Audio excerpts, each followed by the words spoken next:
절망적인 상황에서의 기도라는 제목으로 같이 하나님의 말씀을 나누겠습니다. 사람은 살면서 위기를 만납니다. 위기도 한 번만 만나는 게 아니라 위기를 자주 만날 수 있죠. 위기를 만나면 이 위기를 해결해야 합니다. 위기를 해결하기 위해서 사람도 찾아가고 이 문제에 대해서 해결책이 있는 사람들을 수소문하거나 인터넷에서 정보를 뒤지기도 합니다. 그렇다면 신앙인은 위기를 만날 때 어떻게 해야 합니까? 기도해야죠. 기도를 하면 문제가 다 해결되나요? 그렇기도 하고 그렇지 않기도 합니다. 기도 응답이 이루어지지 않았을 때 여러분은 어떤 생각이 듭니까? 그렇게 기도를 했고 그렇게 간절히 소원하며 기도를 했어요. 누군가 낫게 해달라고, 누군가 꼭 이번에는 뭔가가 이루어지게 해달라고, 내 가족이나 내 친구나 내 자녀들을 위해서 그렇게 기도하지 않습니까? 이번만큼은 우리 자녀가 교회에 나오게 해 주십시오. 돌이키게 해 주십시오. 이번만큼은 좀 어떻게 해달라고 하지만 기도 응답이 되지 않을 때 우리는 좌절합니다. 그러면서 문제를 찾게 돼요. 왜 누구는 기도하면 된다더니 왜 나는 되지 않는가? 문제를 자기 자신에게서 찾습니다. 내가 기도를 열심히 안 해서 그런가? 내가 믿지 않고 기도해서 그런가? 내가 정욕대로 쓰려고 잘못 구해서 하나님이 안 주시는가? 여러 가지 얘기를 하죠. 그렇게 의심을 품고 기도하다가 기도의 어떤 막다른 곳에 다다르면 또 그런 생각을 합니다. 기도하면 된다더니 다 거짓말인가 보다.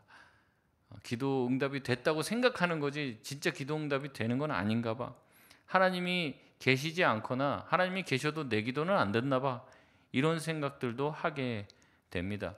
기도하는 것 자체가 헛일이라는 생각까지도 들게 될 때가 있다는 거죠. 그럼에도 불구하고 기도는 신자가 가지고 있는 가장 강력한 힘인 줄 믿습니다. 우리가 할 수 있는 권리이고 권한이고 하나님께서 이 기도를 통해서 우리에게 우리가 알지 못하는 크고 비밀한 일을 보여주시겠다고 약속해 주셨습니다. 여러분 기도를 믿으실 수 있길 바랍니다. 기도하실 수 있길 바랍니다. 오늘 말씀을 통해서 위기의 순간에도 기도하는 법을 배울 수 있는 저와 여러분 되시길 주님의 이름으로 축원드립니다. 오늘 본문은 두 부분으로 나뉩니다. 첫 번째 부분은요, 앞에 1, 2절인데요.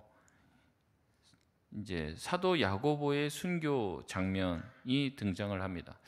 헤롯 왕은 사람들의 인기를 얻고자 요한의 형제 야고보를 칼로 죽입니다. 이 야고보는 예수님의 핵심 제자 중에 하나입니다.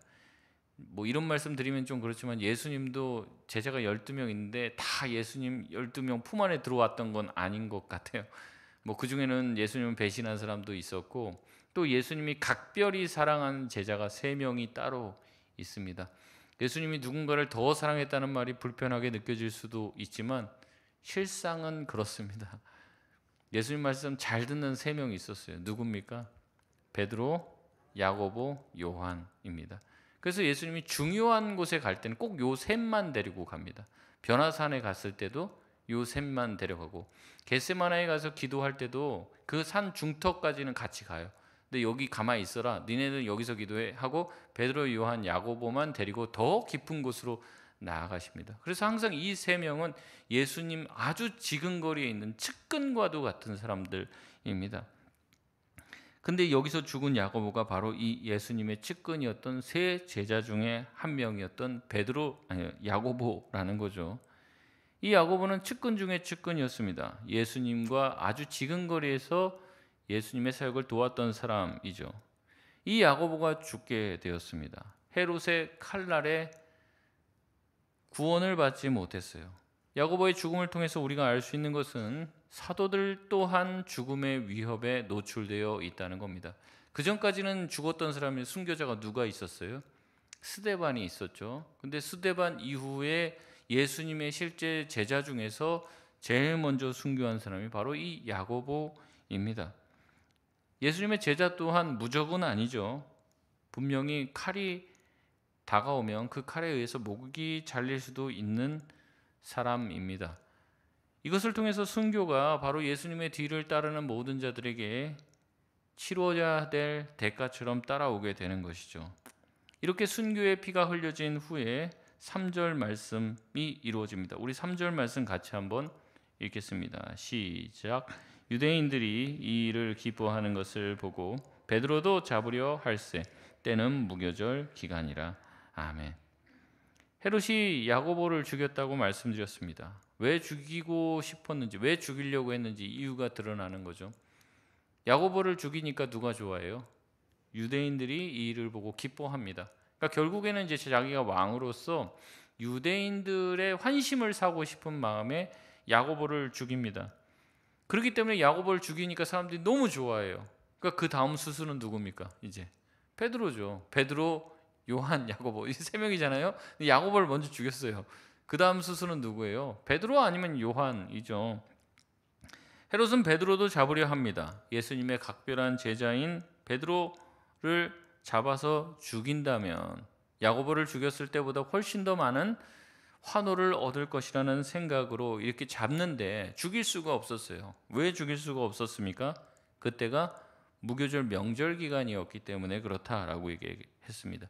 명절 기간에 사람을 죽이는 것은 옳지 않았고 사람들 보기에도 좋지 않았기 때문에 4절에 헤롯은 우선 그를 잡아 가두기로 합니다. 그런데 어떻습니까? 예수님도 죽어서 시신을 넣어놓고 이제 다 지켜놨더니만 어떻게 해요? 예수님 시신도 없어졌잖아요. 그걸 알고 있는 거죠. 헤롯 또한 이 베드로가 어떻게 사라질까 염려가 됐던 것 같습니다. 옥에 가두고 옥에서 지키도록 하는데 군인 4명으로 4개 조를 해서 이제 계속 돌아가면서 번갈아 가면서 철저하게 베드로를 지키도록 합니다. 절대 놓치거나 누군가 탈옥시키지 못하도록 삼엄한 경계를 한 것이죠. 여러분 오늘 이 상황을 보십시오. 야고보는 죽었어요. 그리고 또 예수님의 수제자라고 할 수 있는 베드로는 옥에 갇혔습니다. 그리고 죽을 날만 받아놓고 있는 상황입니다. 6절에 보면요. 잠을 자는 모습을 보여주고 있는데요. 그냥 못 잡니다. 어떻게 하냐면 두 군인 틈에 쇠사슬에 매여 잠을 잤다 이렇게 얘기합니다. 그러니까 지금 자기 옆에 잠을 잘 때도 누가 있는 거예요? 군인들도 같이 자고 있는 거예요. 같이 군인들이랑 같이 수갑을 채워갖고 쇠사슬로 메어갖고 자는 거예요. 이거 어떻게 빠져나갈 수 있습니까? 밤에라도 데려가 나가려면 옆에 있는 군인이 있다는 거죠. 절대 탈출할 수 없는 절망적인 상황입니다. 교회는 지금 있는 귀한 지도자를 잃을 상황입니다. 그때 교회는 무엇을 했다고 말합니까? 우리 5절 말씀인데요. 같이 한번 읽겠습니다. 시작. 베드로는 옥에 갇혔고 교회는 그를 위하여 간절히 하나님께 기도하더라. 아멘. 그들은 어떤 마음으로 기도했을까요? 또 무엇을 위해 기도했을까요? 이게 오늘 본문 말씀을 그냥 우리가 읽으면 뭐 어떻게 기도했을 것 같아요? 하나님 베드로 살려주십시오. 베드로 어떻게 구명시켜 주옵소서. 우리가 그렇게 기도할 것 같잖아요.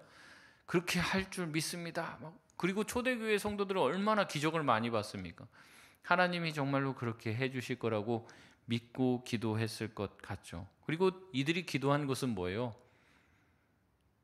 곳은 어디입니까? 나중에 뒤에 나오지만은 마가의 다락방이에요. 마가의 집에 가서 이제 마가의 어머니 마리아의 집에 가서 기도했단 말이죠. 그러니까 그들이 하나님께서 주신 은혜를 충분히 크게 경험했던 그곳에서 베드로의 구명을 위해서 기도할 것이라고 우리가 유추해 볼 수 있죠. 그러나 우리가 성경 본문을 쭉 읽다 보면 그러지 않았다는 것을 알게 됩니다. 우선 그들이 뭐라고 기도했을까? 이렇게 기도하지는 않았을 것 같아요. 그들이 먼저는 베드로가 풀려나기를 위해서 기도하지는 않은 게 분명합니다. 앞에서 야고보가 죽었어요. 그렇기 때문에 베드로가 이제는 죽을 것이 너무나도 당연한 것이죠. 베드로가 무사히 빠져나올 것이라는 것은 전혀 예상할 수 없는 것입니다. 만약에 그들이 그렇게 기도했다. 주님, 베드로가 무사히 초자연적인 방법으로 빠져나오게 해 주십시오. 그렇게 기도했다면 베드로가 와서 문을 두드려서 나 베드로다 할 때 사람들이 뭐라고 했을까요? 아이고 우리가 기도한 것이 응답됐네. 아 베드로가 왔네. 막 이래야 되는 게 정상 아닙니까? 근데 그들은 어떻게 해요? 그 소식을 전해준 로데라고 하는 아이에게 뭐라고 그래요? 미쳤다라고 얘기하죠. 우리 15절 말씀 우리 같이 한번 읽겠습니다. 시작. 그들이 말하되 내가 미쳤다 하나 여자아이는 힘써 말하되 참말이라 하니 그들이 말하되 그러면 그의 천사라 하더라. 아멘. 그들은 베드로가 구명될 것이라고 전혀 생각하지 않습니다. 그래서 베드로가 왔다는 것을 믿지를 않아요. 기도를 그렇게 했다면 정말 그렇게 됐을 때 정말이야 정말 우리의 기도가 응답됐어 두 손 돌발 들면서 나갔겠죠. 근데 그러지 않았다는 거예요. 아마 이들은 베드로가 구명될 것이라는 것을 꿈에도 생각하지 않았을 것입니다. 아마 이 정도 기도했을 거예요. 하나님, 베드로가 죽지만 않게 해주세요. 야고보 데려가셨는데 베드로까지 데려가시면 어떡합니까? 베드로는 그래도 좀 살려주세요 정도로 기도하지 않았을까 싶습니다.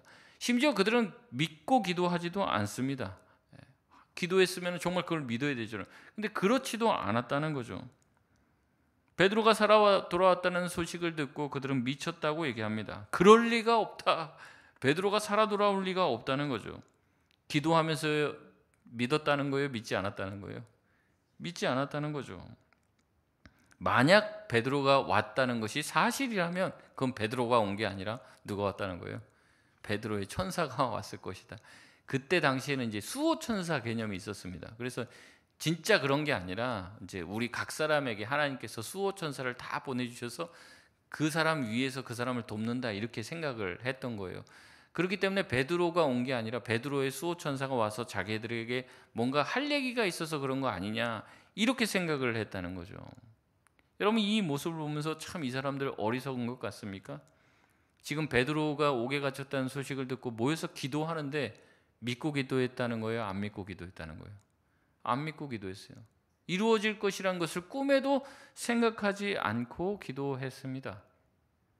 여러분 어디서 많이 본 모습이지 않습니까? 여러분 기도할 때 어떻게 기도해요?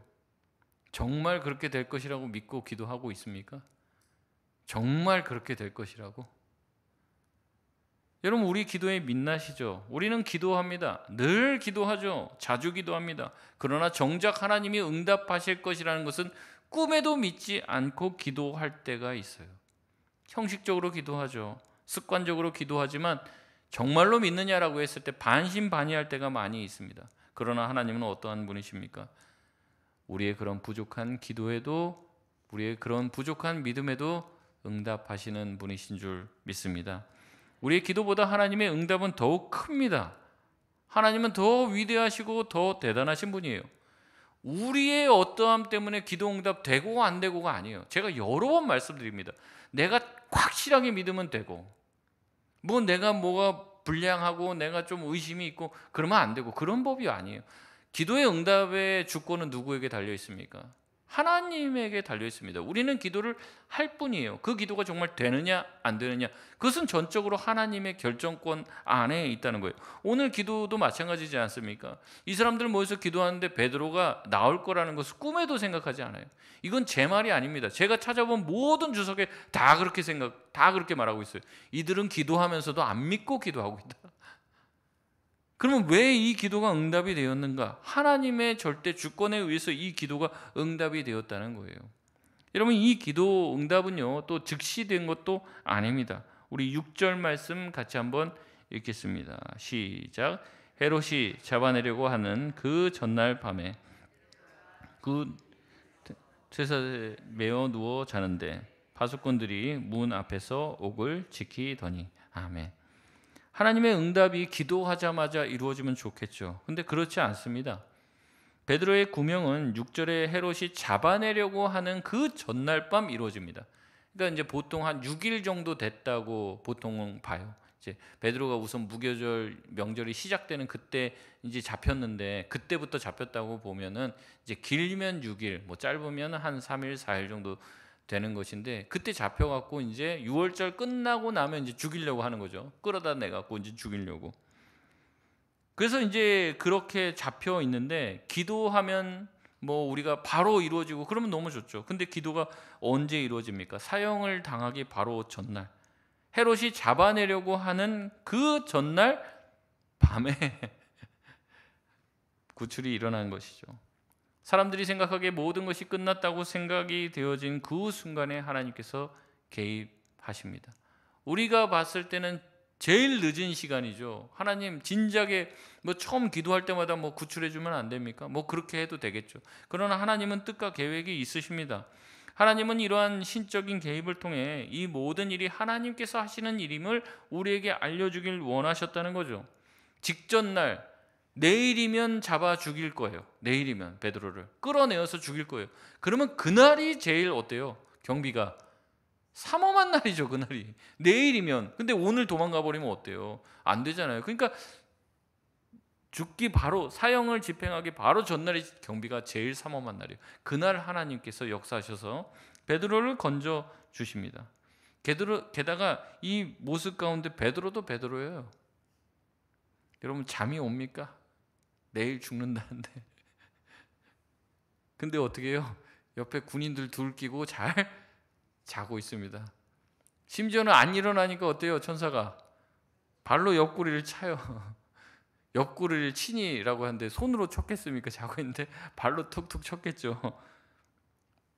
내일이면 죽을 목숨인데 이렇다는 거죠. 물론 이제 베드로가 잘 자긴 합니다. 예전부터 겟세마네 동산 가서도 예수님이 한시라도 깨어 기도할 수 없느냐 그러셨는데 그때도 잤죠. 근데 여러분, 베드로가 그렇게 지금처럼 겟세마네 그때처럼 원래 잠이 많아서 이렇게 잘 자는 겁니까? 여러분, 그렇지 않죠. 베드로가 지금 잘 수 있는 이유는 무엇입니까? 하나님께 모든 것을 다 의탁했기 때문에 잘 수 있는 것입니다. F.F. 브루스는 베드로의 수면은 전적인 신뢰의 표시였다라고 말합니다.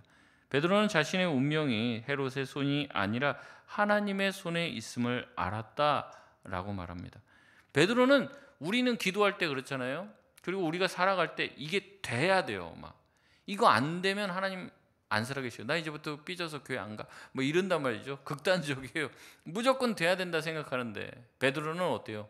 내가 살아도 괜찮고 죽어도 괜찮아요. 나의 생사 여탈권은 누가 쥐고 있는 겁니까? 하나님이 쥐고 있는 거예요. 만약에 내가 죽어야 되고 순교해야 된다면 그것은 다 하나님의 뜻이고, 내가 만약에 살리게 된다면 그것 또한 하나님의 뜻이라는 거죠. 그러니까 뭐하러 걱정합니까? 뭐하러 염려해요?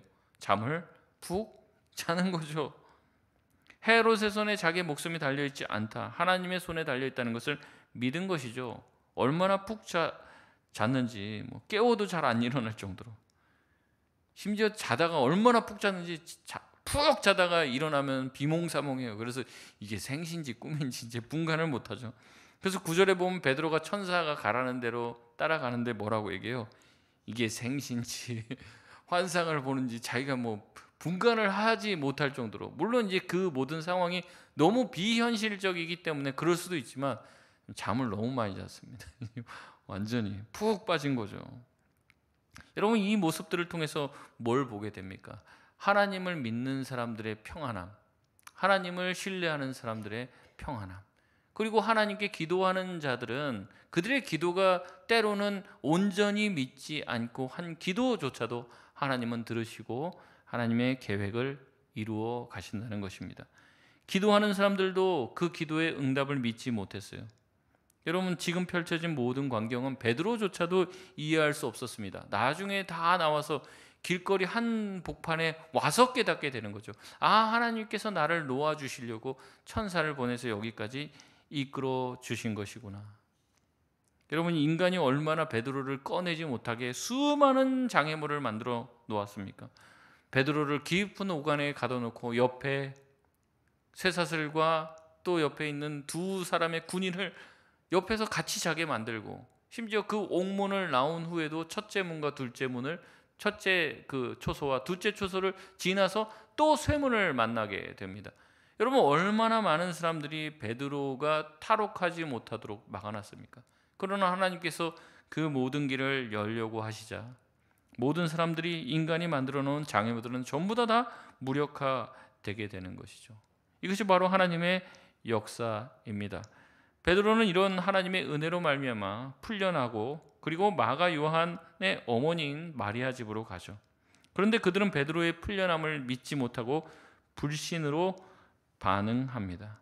계속해서 베드로가 문을 두드려요. 그러니까 마지 못해서, 베드로라고 믿지 못하고 계속 문을 두드리니까 가서 문을 열고 충격을 받죠. 우리 16절 말씀 같이 한번 읽겠습니다. 시작. 베드로가 문 두드리기를 그치지 아니하니 베드로를 보고 놀라는지라. 아멘. 그들은 베드로를 보고 놀랍니다. 원래 베드로를 보고 기뻐했어야 되는데 기뻐하지 않고 놀랐습니다. 이 놀라다라는 단어가 헬라어 엑시스탄토라고 하는 단어인데 충격을 받았다라는 뜻이에요. 충격을 받았다. 자기들이 기도한 것, 자기들이 믿었던 것 이상의 일이 자기 눈앞에 펼쳐지자 그들은 충격을 받은 거예요. 무슨 놀랐다 이 정도가 아니라 이 원래 번역을 하려면 충격을 받은 거예요. 여러분, 하나님의 응답은 늘 사람들의 예상을 뛰어넘습니다. 그래서 하나님의 응답이 이루어진 것은 충격을 받을 정도의 일이 된다는 거죠. 예루살렘 교회 성도들도 마찬가지였습니다. 그들이 완전히 믿고 하나님께 기도하지도 않았고 하나님의 초자연적인 역사를 기대하지도 못했습니다. 그저 상식적인 수준에서 베드로가 방면이 되고 조금 고문도 당하고 또 어려움도 당할 수 있지만 무사할 수만 있다면 제발 야고보처럼 죽지만은 않기를 바랬죠. 그럼에도 불구하고 하나님은 초자연적인 방법으로 베드로를 풀려나게 하십니다. 하나님은 그들의 믿음 이상으로 역사하시고 은혜로 그들에게 놀라우신 하나님의 역사를 보여주시는 거죠. 여러분, 우리도 마찬가지입니다. 우리는 어떻게 기도하고 있습니까? 나의 환경과 상황을 보며 될 법한 기도만 하고 있다면, 야, 이 상황이 이런데 이게 되겠냐? 이런 기도만 하고 안 될 것이라고 믿고 있다면 어떻게 보면 지금 베드로가 옥에 갇혔을 때 기도한 이 성도들의 모습인지도 몰라요. 안 될 것이라고 생각하고 어려울 것이라고 생각을 하는 거죠. 우리의 기도는 이렇게 의심이 많이 끼어 있는 상태의 기도일 때가 많이 있습니다. 그렇기 때문에 우리가 기도하면서도 야, 내가 이렇게 믿지 못하고 기도하는데 응답이 되겠냐? 이런 생각도 할 때가 있죠. 그러나 오늘 본문은 우리에게 말하고 있습니다. 우리의 불완전한 기도에도 하나님은 응답하신다. 우리가 100% 믿지 못한다 할지라도 우리가 기도할 때 하나님은 들으신다. 이게 중요하다는 거예요. 그러니 우리는 위기를 당했을 때, 절망적인 상황에서 뭘 해야 된다는 겁니까? 기도를 해야 된다는 거죠. 비록 내 기도가 온전치 못하고 내 믿음이 완전치 못한다 할지라도 하나님께서는 우리의 기도의 태도를 보시는 게 아니라 하나님께서 우리의 기도를 들으시고 은혜로 응답하길 기뻐하시는 분이시기 때문에 그 하나님께 기도해야 할 줄 믿습니다. 베드로가 갇힌 옥문을 여신 하나님은 지금도 살아 계십니다. 불가능이 가득해 보이는 이 시대 가운데도 하나님은 하나님의 일을 행하고 계시다는 거죠. 그렇기 때문에 오늘 본문을 통해서 우리가 어떻게 해야 될까? 위기의 상황 가운데 어떻게 해야 하는가? 우리가 3가지 정도 좀 적용을 해보려고 하는데요. 첫 번째는 늘 기도하시길 바랍니다. 내가 온전히 믿지 못해도 기도하시길 바랍니다. 야, 이거 되겠어? 라고 해도 여러분 기도하시길 바랍니다. 주님은 기도하길 원하세요. 항상 기뻐하라, 쉬지 말고 기도하라 말씀하고 계십니다. 근데 우리는 기도를 너무 쉽니다. 기도회 때만 기도를 해요. 쉬지 말고 기도하시길 바랍니다. 하나님은 반드시 응답하십니다. 두 번째는 하나님의 주권을 신뢰하시길 바랍니다. 오늘 본문을 보면 2가지가 보여요. 2가지가. 이 앞에 1, 2절의 짧은 내용이지만 야고보는 순교를 합니다. 근데 뒤에 부분에 베드로는 구명을 받아요. 이 모습을 보면서 우리는 그런 질문을 할 수 있습니다. 왜 야고보는 죽고 왜 베드로는 사나요? 베드로가 그래도 하나님께 예수님께 잘한 거라도 있나요? 우리는 자꾸 그렇게 생각을 합니다. 그러면 우리가 구명당할 수 있는, 구명을 받을 수 있는 이유는 어떻게 해야지 우리가 죽지 않고 살 수 있나? 우리가 그렇게 생각을 하는 거죠. 근데요, 신앙은요, 하나님은요, 그런 자판기나 기계가 아닙니다. 이렇게 했더니 이렇게 된다. 이런 법은 없어요. 그때가 다 다릅니다. 왜냐하면 하나님께서 하나님 자신의 주권을 따라 응답하시기 때문에 그렇죠. 우리가 하나님의 주권을 다 이해하기는 어렵습니다. 몇 때로 누군가는 금방 되고, 다 똑같이 뭐 했는데 이 사람은 금방 돼요. 이 사람 자녀는 금방 어떻게 착착착착 잘 돼요. 근데 내 자녀는 해를 쓰고 쏟아부어도 안 돼요. 왜 그러냐는 거죠. 왜 어떤 사람은 응답이 빠른지, 어떤 사람은 응답이 더딘지, 왜 나는 아무리 기도해도 하나님이 계속해서 아니라고 하는 응답을 주시는지, 우리는 다 그 이유를 알 수 없습니다. 여러분, 하나님의 주권과 하나님의 지혜를 신뢰할 수 있길 바랍니다. 하나님은 반드시 우리에게 가장 좋은 것을 주길 원하십니다. 그것이 나한테 주어지면 득이 안 되기 때문에 주지 않을 뿐이에요. 어린아이들 보십시오. 얼마나 달라는 것들이 많아요. 근데 그거 다 주면 어떻게 됩니까? 애 망치게 되는 거죠. 애 망치는 법 쉽습니다. 하고 싶은 대로 다 하게 하면 애 망치는 거죠. 여러분, 하나님은 우리가 정말로 하나님이 기뻐하시는 사람들 되길 원합니다. 나에게 뭐가 득이 되는지, 뭐가 해가 되는지 주님은 아십니다. 그렇기 때문에 주님은 우리에게 가장 좋은 것으로 주길 원하시고, 가장 좋은 때에 주길 원하십니다. 그 신뢰가 베드로에게 있기 때문에 베드로는 어때요? 깊은 잠을 자게 된 것이죠. 베드로는 죽어도 괜찮고 살아도 괜찮은 것입니다. 하나님을 신뢰하기 때문에 주님 앞에 어떠한 기도도 드릴 수 있고, 또 주님 안에서 평안할 수 있는 것이죠. 세 번째는 불가능을 가능케 하시는 하나님을 기대할 수 있길 바랍니다. 베드로는 인간의 생각으로는 도저히 빠져나올 수 없는 상황 가운데 처해 있었어요. 4명씩 4개조가 지켰고, 쇠사슬에 매어 있었고, 첫째 둘째 파수도 있었고, 쇠문도 있었지만 그 모든 것을 통과하게 하시는 것은 하나님의 의지셨습니다. 하나님께서 베드로를 구하려 하자 인간의 모든 노력은 물거품이 됩니다. 우리의 상황이 아무리 불가능한 상황이라고 할지라도 하나님께서 하시려고 하시면 그것이 이루어질 것이라고 믿으실 수 있길 바랍니다. 하나님의 응답이 우리 가운데 이루어질 때 이 사람들처럼 놀라지 마시고, 내가 기도한 대로 하나님이 응답해 주셨다, 야 이게 웬일이냐, 놀라고 믿지 못하는 사람이 아니라 정말로 내가 기도했던 대로 하나님 응답하시는 분이구나, 주님 앞에 감사를 올려드릴 수 있는 저와 여러분 되시길 바랍니다. 말씀을 마치겠습니다.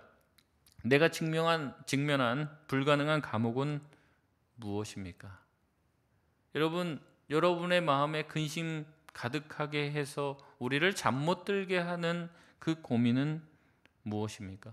오늘 이 시간 간절히 기도하실 수 있길 바랍니다. 주님, 감옥문이 열리게 하여 주옵소서. 주님, 내가 주님을 신뢰하여 평안한 잠을 누리게 하여 주옵소서.